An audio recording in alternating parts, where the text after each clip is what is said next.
প্রিয় দর্শক, আমি আপনাদেরকে দেখাতে চাই একটি হরিণের খামার। এটি একটি হরিণের খামার এবং ইচ্ছা করলে অনেকেই কিন্তু এ ধরনের হরিণের খামার করতে পারেন।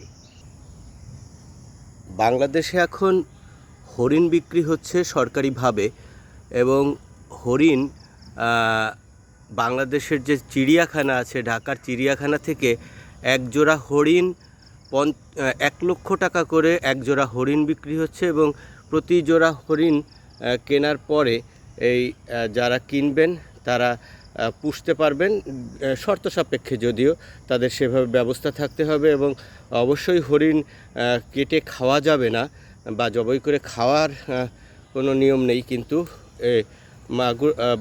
বিভিন্ন এলাকায় এভাবেই কিন্তু হরিণের খামার গড়ে উঠছে এবং এই হরিণের খামার কিন্তু এখন বেশ লাভজনকও হয়ে উঠছে এবং সরকার যেহেতু হরিণের খামার করার অনুমতি দিচ্ছে, সেহেতু হরিণ পোষার জন্য যে কেউ চেষ্টা করলে কিন্তু হরিণ পুষতে পারেন।